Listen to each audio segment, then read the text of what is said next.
Hello and welcome to Hairdressing Live. I have a lady with me today that I've known for many, many years. She has been at the top of her game for all her career. After working in many of the world's best hairdressing salons, and we are so happy to have you with us today. Thank you very much. She's just flown over. How was the flight? It was great. I've already been up 5 hours, so I feel great and raring to go. Already done half a day's work almost, it feels like. Listen, take us through some of your career, because a lot of our viewers would actually know who you are. Take us through, I mean, all the way back to Tasmania, where you started off, because I don't know many people from Tasmania, and you're the only person, realistically. So take us back to when you started your career and your highlights, I suppose, from when you started off, you know? I think, good morning everyone, and I'm so excited to be here on Hairdressing Live, and I think everyone knows that by all the posts I've been putting up saying how excited I am. But in Tasmania, when I was 15, I had to go on work experience, and I had to make a choice, and I'd said to my parents I wanted to do journalism, and my mum said to me, I think you should also put down hairdressing, because I think you'd be really good. You're creative, you're fun, you're great with people. And I didn't get the journalism post, but I got the hairdressing post to go and do a week's work experience in my local salon in Tasmania. And the minute I walked in, I knew that was where I was going to spend the rest of my life. Wow, at that moment? At that moment, Wow. yeah, I just absolutely loved it. I then went on and got an apprenticeship and did my training there, and then I moved to a fabulous salon, a society salon in Launceston. So I only actually worked at 2 salons there In Tasmania? Okay. But you were training back then? Yes, So that's where you did your apprenticeship? I did my apprenticeship. You qualified there? Yes, qualified there. So Okay, very good. I didn't leave Tasmania till I was 23. So I was on the floor working as a hairdresser. Okay, building up clientele at that stage. Yes. Okay. And my grandmother was born in Wales, so it meant that I could have a visa that I could stay in the UK for indefinitely. Okay. And I really wanted to come over and just see London, and I knew London was great with hairdressing, and this was before internet and social media. I used to just get the magazines 6 months later than they were released in the UK and just pour all over the hairdressers. So I came over and did some travelling, and then I was very fortunate that a friend who was from Tasmania as well was working at Charles Worthington, and she said to me, you should apply, they're looking for stylists. So I joined them in 1989. 1989. Yes, and I stayed with them for 25 years. I've had the most incredible career with them. And then I've sort of moved on, and I've been in England longer than I've been in Australia now. I think I mentioned to you there, you know, it obviously shows a great amount of loyalty for the salons that you've worked in. I mean, your career has stemmed from many, many different areas and many, many highs actually, but it all comes down to loyalty. You stayed in many, many places for so long. I've only ever had 4 jobs in 4 salons in my entire career, and I think that was because I sought out the right place for me, and also I had chosen the right place. All the salons I worked at let me grow and develop and progress, and I always didn't want to just be a hairdresser. I wanted to do more. So with Charles Worthington, I went into education, I went into salon management for 6 years, and then I also went down the colour direction. Can I ask you, how long was it when you were with Charles Worthington you started getting involved with all that, the education part, and you grew? So did it take you a while to grow up, or did it, like within the I was fortunate that actually 3 months after I started, they trained me as a manager because they saw potential there. And I managed for a while, but I also was sort of looking at the education that my apprentices were going through, and I wanted it to be stronger. So that's when I then moved into the education and looked after the education for them. Wow. And that's how it sort of grew, really. Yeah. I just want to delve a little bit closer into the education, because obviously we're an education site. Absolutely. I mean, what did you do there? You did, I mean, you started to become an educator. Did you rewrite programs? Did you write the structure? I mean, how did it evolve? Because we do our own salon training as well, and I think it's very, very crucial. And if you don't have salon training, please get salon training involved, because it is the future of your staffing. I mean, I do believe people go places as well, and I think it's a valuable question for any young stylist starting off in the industry to make sure where they go, they have a training structure in place. So tell us how.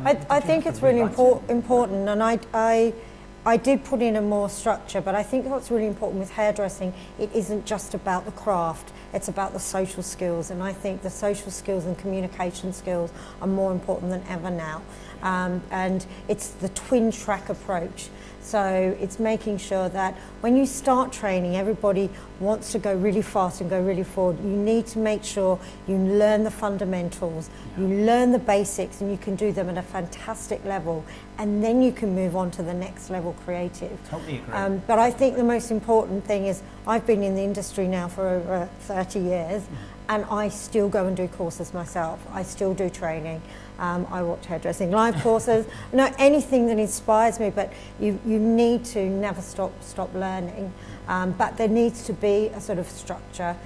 So it was more about, at Charles Worthington, just really bringing in some trainers and doing it ourselves, and making sure that everything that we did in the salon, we were passing on to the next generation. Amazing. And that is one of the reasons why I now have set up my colour and education consultancy.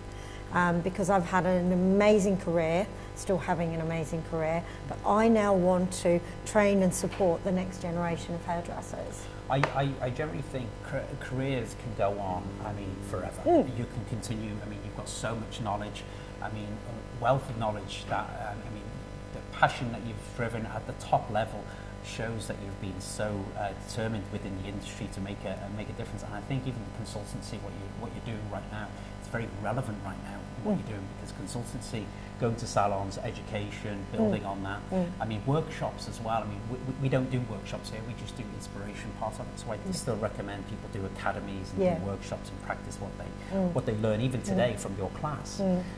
Tell us your class. You come up with a signature technique, which is a part of your consultancy program, isn't it? Yes. So tell us a bit about that. How did you come up with that? Well, one of the key things I looked at was when I was setting up my company, I thought most of the things that I actually get booked for is bespoke. So a salon will say, we'd like to learn this, or we feel that we need refreshing in this area, and I will create a course. But I also wanted to create some core courses. And Signature came from, and this is going to make you laugh, the Great British Bake Off, because they do technical, signature and showstopper. And I thought, how fabulous is that? I'm obsessed with, I bake myself. Okay. It's like a lot of colourists bake because it's science, like mixing a colour. And it's like mixing, with baking, you've got to make sure you put all the ingredients correctly, otherwise it won't work. So that's why I think a lot of colourists bake. But for me, I quite like that, because technical is a course all about the basics, the core learnings. Signature is what you're doing in the salon, what is the technique you constantly are doing and how you can move that forward. And then showstopper is all these fabulous new techniques and bleeds, and so it was a bit like a beginner, medium and an advanced, but I didn't want to call them those words. Yeah. And then on the other side of it, I have created a course called Colour Your Column, which is only 4 hours, and that is about building your column as a colourist, and how can you be successful in your career. Be it whether you want to go on to doing an education, or whether you just want to be a very successful colourist or stylist in the salon. It's very, very crucial. Where should you delve into in that building columns? So let's go into a bit more detail. It's very much, you start off with, you've got to assess yourself where you are. You've got to look at your consistencies. So are you in salon all the time? Do you have set standards that you consistently do? And the people that are very successful and run busy columns, if you watch them, they do the same thing to every single client. However, the haircut's different, or the hair colour is different, but all the delivery of service, consultation is exactly the same. And that enables them to work quickly. And that's my mantra, work smarter, not harder. Yeah, very, very true. Very true. Do you know what you just said there now? I mean, I do truly believe in when people buy a service off you, they're buying that service. So if that service changes every single time, then they feel like once it was really good, and then it wasn't as good, and then you're getting a bit complacent the next time. So it's very important that you keep the standard going every single time, even if you become familiar with them, and too familiar with them. And then it becomes, I believe, it becomes a little bit like complacency sets in.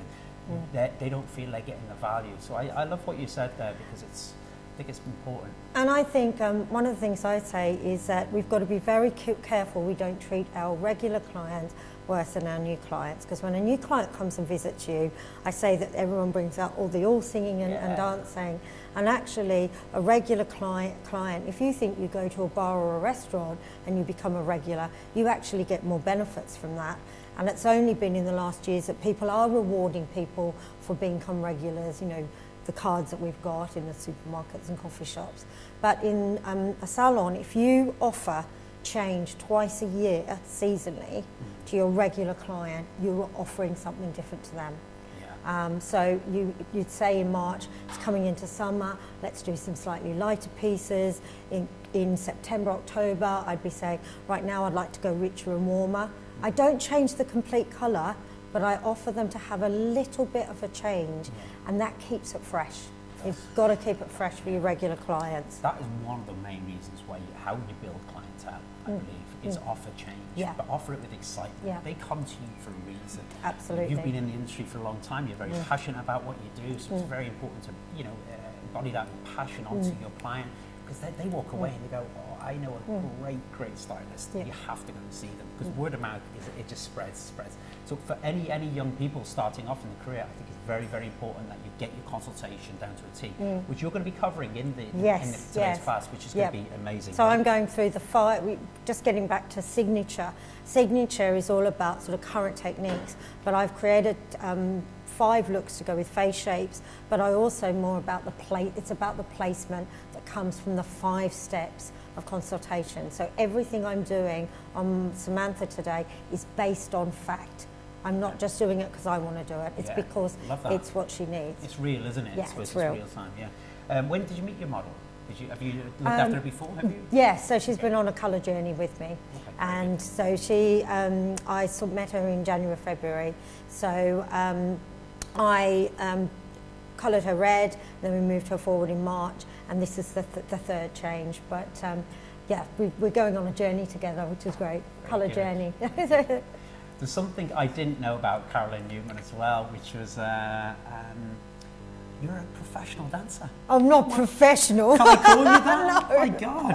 I was like not just an amazing colour technician, but... I'm an amateur dancer. You're an amateur dancer. I tap dance. I go to an adult tap class once a week, and I've just recently been on stage doing the show with these fabulous ladies, and there was 15 of us, and we were with the dancing school, and I performed, which was just wonderful.